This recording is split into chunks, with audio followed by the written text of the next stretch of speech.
Hi, this is Smuggler from Closed of Cold Tires, and this is our guild's strategy of Thorim.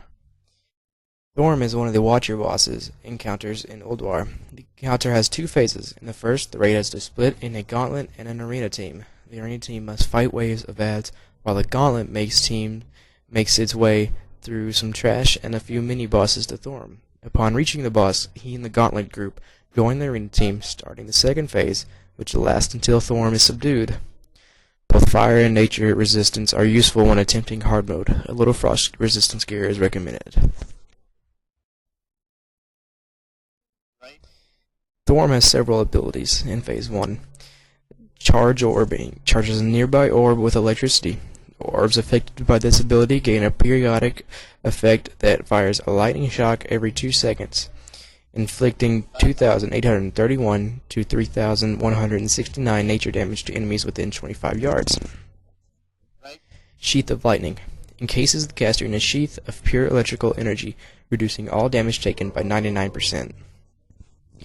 Storm Hammer throws a Storm Hammer, dealing 2,451 to 2,551 damage to an enemy, knocking down and stunning the target for 2 seconds, and causing deafening thunder to all enemies nearby the target. Summon Lightning Orb summons a supercharged ball of energy, laying waste to all in its path. This ability is used either if A, no one is in the room below while Thorim stands, or B, if 5 minutes pass and no one reaches Thorim. Throw down your stuns on these guys too. As can be seen in this current video, the arena team is fighting a continuous wave of ads. These ads are simple to just AoE down. They have very low health. The tank in this area, which we preferred a Death Knight, should stand as close to Thorim as possible. The person standing closest to Thorim will have the automatic aggro. The healers may pull off, so it's crucial to stand slightly in front of the tank, but not too far. Also, a Shadow Priest can mind control a Dark Rune Warbringer. Besides dealing high damage, they also give all nearby allies a permanent buff called Aura of Celerity, increasing melee, ranged, and spell haste by 20%, practically a permanent heroism. It is a requirement for the achievement Who Needs Bloodlust. The Gauntlet team needs 1 tank and 1 healer. Ranged DPS is better suited for the Gauntlet, mages in particular. The Gauntlet team must move quickly because after 5 minutes Thorim wipes the raid.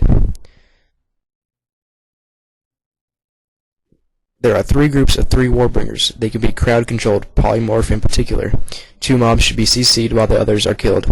At the end of the hallway there is a large golem. In regular intervals it raises 1 arm and does damage to anyone on that side of the hallway, much like Scotty in a guard pinnacle. A short time after engaged, it gains a buff which decreases damage taken by 50%, so if using cooldowns, it's best to use them early. After defeating the golem, the door behind it opens and the mobs start spawning on top of the stairs. Defeat or CC the 2 sets of 2 mobs already standing there and quickly run up. When the giant aggroes, he buffs any ad still alive, but the ad stops spawning. The healers must have line of sight to the tank but stand outside the giant stop. When the giant is positioned at the top of the stairs, the healer can stand about halfway down. After the giant is defeated, the gauntlet team runs towards Thorim and jumps down into the arena. Someone must use any ability on Thorim to make him join. While running, the large circles on the ground must be avoided. There are traps which briefly stun players standing on them. If the gauntlet team reaches Thorim within 2 minutes and 45 seconds of killing the ads at the entrance, the illusion of Thorim's wife, Sif, joins the fight, activating hard mode.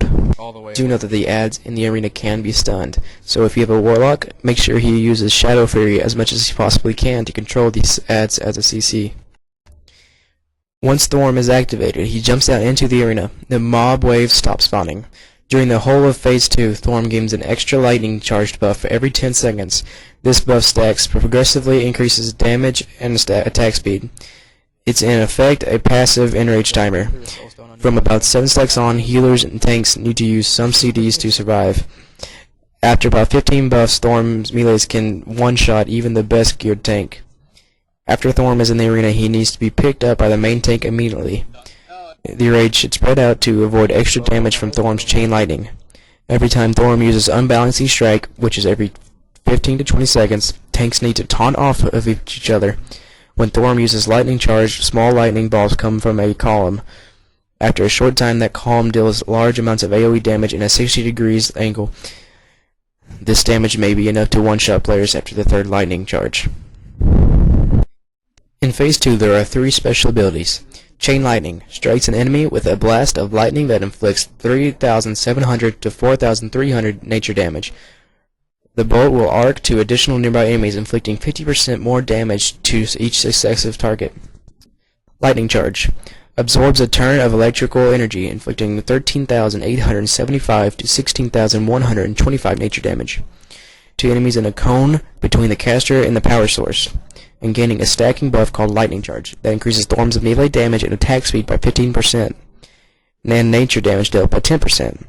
When he uses this ability, the power source used is one of the pillars with the orbs attached, about 10 seconds cooldown. Unbalancing Strike inflicts 200% weapon damage and leaves the target unbalanced, reducing their defense skills by 200 for 15 seconds.